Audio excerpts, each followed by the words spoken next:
Hey friends, welcome back to the Gentleman's Journey. Guys, in this one, I got a big one for us. This is the 1-year review of the Frank's Ryker AT. Now, over the past year, I've had the privilege of running these things. These are my custom boots. And friends, we're gonna talk about how they've held up over the past year and get into a little bit of how I designed them and answer the question if I designed them wrong. So guys, let's get right into it. I was initially taken aback by Frank's boot that he made for himself. That's the original Ryker AT. Guys, I saw that over on Instagram. When I got into their shop over there in Spokane, Washington, I was really floored by that boot. It's a handsome looking boot. Now mine personally have taken me all across the country to some really special places, some awesome hikes, and then several just short walks with my wife and my dog. So I have a lot of hours in these things, and I can't wait to get into just everything from the build quality, the construction, and all that. But friends, I covered these boots in great detail in the intro video, so make sure and go check out that one where I kind of just review them, talk about the nuts and the bolts. We're going to talk about some of that as we go through this today, but not exactly everything that they offer. If you've been watching the channel, you'll know that we did the Frank's tour. If you haven't, make sure and go check that video out as well. Guys, we got to go into all the nitty gritty of the shop. They were so kind to have us up there, and we took you guys with us. We did all that for free right here on YouTube. So if you guys appreciate some of that content, please let us know by subscribing. That would mean the world to us. But beyond that, we went a little bit deeper and went into the color options over at Frank's. So there's all kinds of leathers. Of course, you can bring your own stuff. They're totally custom. So that was another really good video, friends. But at any rate, I said we're gonna get into this video, so let's do it. One of the things that I get talked about most, the questions I get asked, is the canvas. Of course, that's what sets this boot apart from most any other boots out there. Essentially, I get asked all the time, you know, how's the canvas holding up? Is it breathable?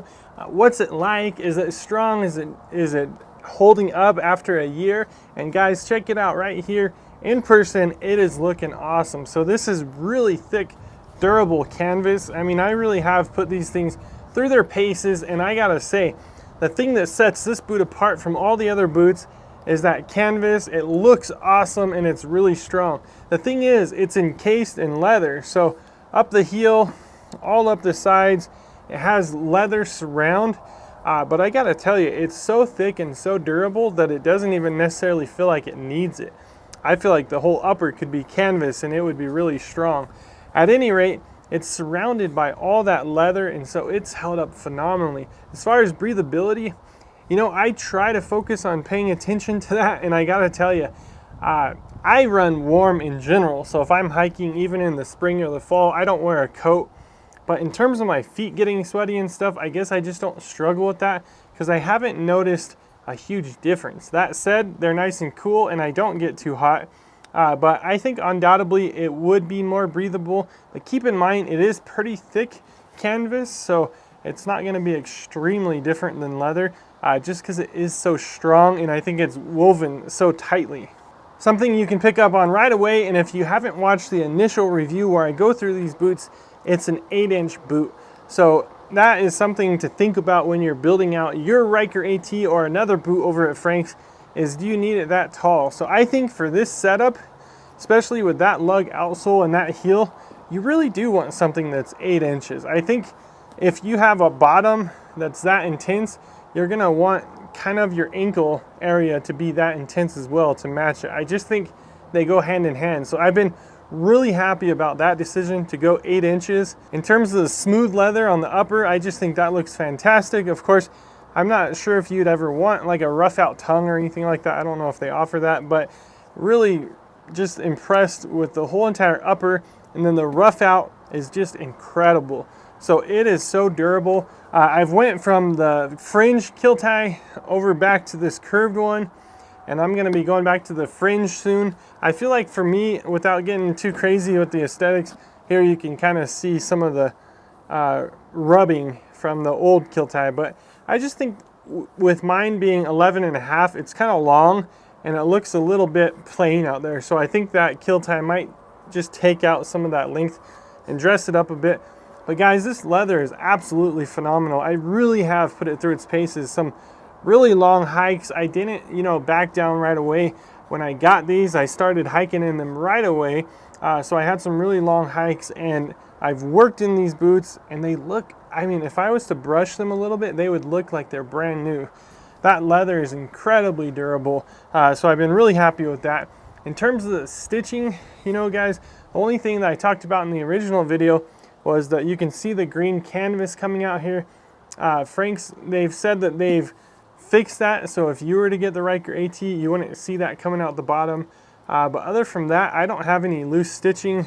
The welt is amazing. I'm just absolutely floored by this welt here. No screws coming out of the bottom.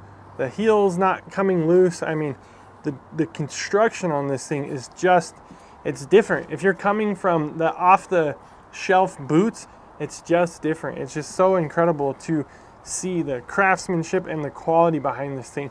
I mean, including the laces, these leather laces, we're used to a lot of nylon type laces, and these are the original laces, so they're holding up really good.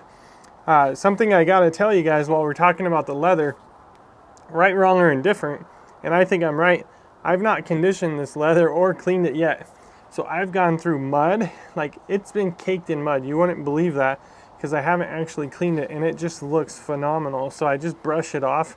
It is getting to that time where I think it's definitely due for a cleaning. So I'm gonna go with the Obanoff's oil. They have the oil, and then they have the LP. The heavy duty LP is a little bit more waxy. I'm gonna go with the oil on this rough out. I just think for me, that's all I need. The oil is gonna penetrate really deeply. And Obanoff's has their own boot cleaner. You can run saddle soap, whatever you guys prefer. Don't have a million different conditioners in your closet for every single boot. I like to grab something that'll go across the board. I have a lot of conditioners because I have this YouTube channel, but if I just had a couple pair of boots, I would grab maybe 1 or 2 conditioners that I can run on a Sunday evening across the board.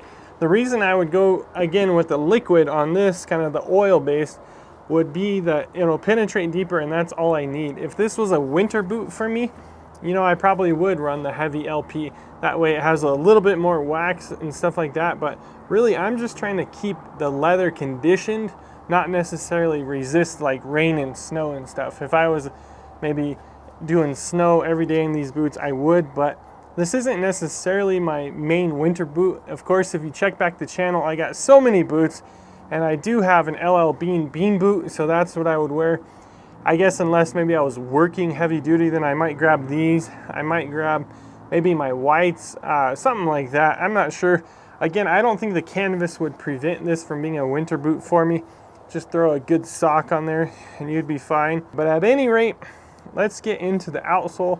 This is, of course, the Honey Vibram lug, and it really is just a scotch softer, I would say, than the black.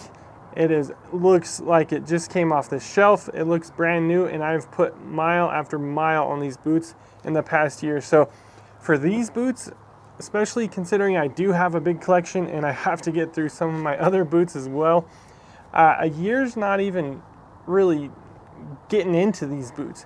That's why they don't show anything, because it's just such high quality materials that a year it's like, what was that? This boot doesn't even care. So we talked about there's got to be a little bit of bad, right? We talked about the green showing through. The only other area that I found that I could really just give them any kind of hard time about would probably be the insole. So, well, they don't have an insole, but the footbed, let's see, it goes about halfway. It goes about to here, and then it stops. So there's another layer from across the front, but from here back is kind of an upper layer on the heel of your foot, and maybe it just started peeling up. So I can pull on it now, and it can peel up about 2 inches. So essentially that wasn't glued down with the right glue or some process, but it happened on both sides. So that's probably one of the nicks one of the dings, if you will, that I would give it. But that's probably my only complaint. So this is what I did to fix that. So I was checking out some different companies, and this is a buffalo wool company, and I was really impressed with them. This is all wool, different fibers mixed in there, but this was actually quite a bit thicker. I did a whole video on this insole, so make sure and check back. I just thought with such a classic looking boot, with all basically, you know, your raw materials, everything's leather in there. There's really nothing synthetic or anything. I wanted something to match that, and you can see how it's already has my foot shape in there. Yeah, I've been really happy with this. They have it in two options. This was the thicker one, and so they also have a thinner option. I went with the thicker one because it turned out I had more room than I probably wanted or needed. A bit about the sizing for me, this boot here is an 11.5, and so me and Frank sat down, they measured me out and decided to go that direction with this boot to give me a little bit extra room so I could wear a really thick sock. I wasn't sure what my main intent for this boot was gonna be. We'll get into that a little bit more when we decide if I designed it right, but we decided to give it a little bit of room to see if I later wanted to put an insole. So it wasn't too long till I turned out knowing for sure that I needed an insole. It was just a little too big, and so it didn't make it the most comfortable boot for me. After I got this guy, I'll tell you what, if I was heading up to the mountains today, my entire collection, if I needed a boot that I could depend on for the entire day, I guarantee you I would just grab this out of my closet without even thinking twice about it. So if that gives you a little bit of an idea for my review on this boot, yeah, it's my go-to boot. If I'm going up into the mountains, into the woods, I'm gonna grab this boot for sure. So that did it for me. Again, I measure about just under a 12 on a Brannock device. A lot of companies, including Nick's, Red Wing, Thorogood, I do an 11. Over here we did the 11.5. It ended up being a little bit too big. I do think if that insole kind of wasn't fixed where I can peel out, I don't want to peel it all out, but if I was to use that exact same insole that they do, if that part wasn't fixed, I probably could go down to an 11 and get the thinner option over here with that insole. So that's kind of the fit for me. I'd love to answer any questions if you guys have. You know, write me in the comments and I'll talk to you more about the sizing and the fit. On the original walkthrough video, Frank goes into detail. You know, he measures me out and everything, and he gives you some good pointers on if you're gonna fill it out online, how you guys could get measured and feel confident that it's gonna fit for you as well. Again, the little bit bigger size is something I knew, and I'm so stoked that with this insole, it's been really great for me. So I tried to cover a little bit of everything, how things are lasting, how things are feeling, is it comfortable, how does it work in hiking and everything like that. But now I want to get, you know, take all that information and determine, did I go wrong when designing this boot? You know, I had such a blast sitting down with Frank and Michelle and just the whole team over there, walking through the shop and looking at all the materials and thinking, what boot do I want to build? Now keep in mind, I was so encouraged by that original Ryker AT that Frank had. I gotta tell you, I think he's onto something with that boot. For me, you know, if I had to answer it short and quick, I would say I did design this boot right, because I love the heck out of this boot. The problem is, I don't pull it out every single day. In fact, the boot that, if you guys watch closely, that you know that I pull out all the time because I'm lazy, are my redback boots. They're pull-on, slip-on Chelsea boots, and I can run and gun those things. That's where we get into, maybe did I design the right boot or not for my everyday life. This was the quintessential boot that I wanted. I'm so happy about it. I wouldn't give it up. I wouldn't trade it or anything. Like I said, I would take it out on a hike. If I only had one boot, I would grab this guy right now today.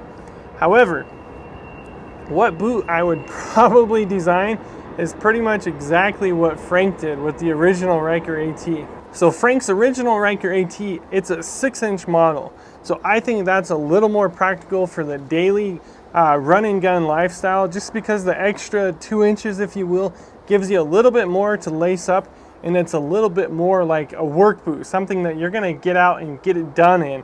So for a lot of my day-to-day life and the business that I have, I need what I would consider more of a shop boot. And for me, that looks a lot like Frank's original Ryker AT. It's a 6-inch boot, and then it has the smooth outer leather, and I just think that looks a little bit more classy.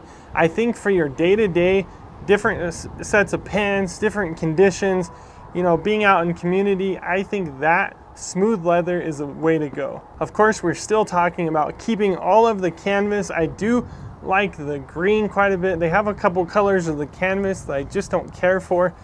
So I'd go with some type of basically smooth boot, and then he went with the V-bar, the Vibram V-bar outsole, and I think that's the way to go. This thing is meant for work, it's meant for hiking, it's an intense outsole. For day to day, you know, having what I would consider a shop boot to go, you know, you can kick around, you can go hiking, you can do what you need to do, but you're not collecting the rocks, you're not just, it's so heavy. So I like to cross my legs a little bit sometimes if I'm sitting down in a chair, and when you sling this sucker across your leg, I mean, that's a heavy boot, so you're noticing it right away. So something I would encourage you guys to, especially if you're getting into this level of a boot, if you need a work boot, by all means, you know, head over to Frank's, get yourself, they got the ground pound, I mean, they got some really cool boots over there. Do it up right, man. Do it up with this rugged, rough and tough outsole. Get yourself the rough out leather. I mean, this stuff, it just can't be destroyed. It is phenomenal. If you need something more like day-to-day, not quite a dress boot, but kind of casual, I would say, you know what, you don't need the 8-inch and you don't need this outsole. I'm not saying that's a mistake, but that kind of answers that for you guys. I did design the perfect boot for me.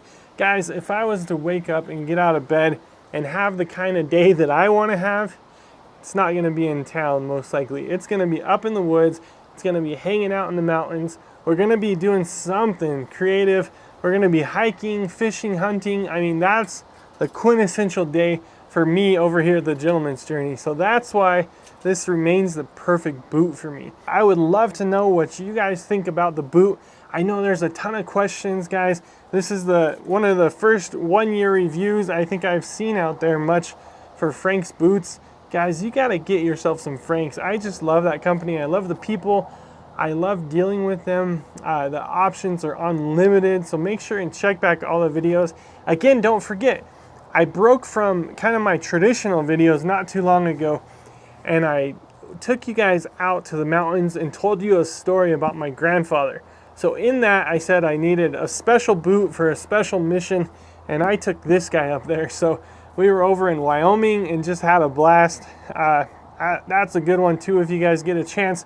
Sounds like I got like 3 or 4 videos for you guys for homework, but hey, I'm having a blast over here on the Gentleman's Journey. We're gonna keep bringing these boots up. I'll probably bring them out when I do the cleaning video, take you guys through that a little bit. Got some new boots coming up. We got a hoodie that I can't wait to show you guys just in time for fall. So be sure to subscribe if you haven't. Again, I like to get to all the questions and comments below, so drop me any kind of thing that you have there. And guys, until the next video, God bless, and hey, don't forget to give those boots some love from time to time.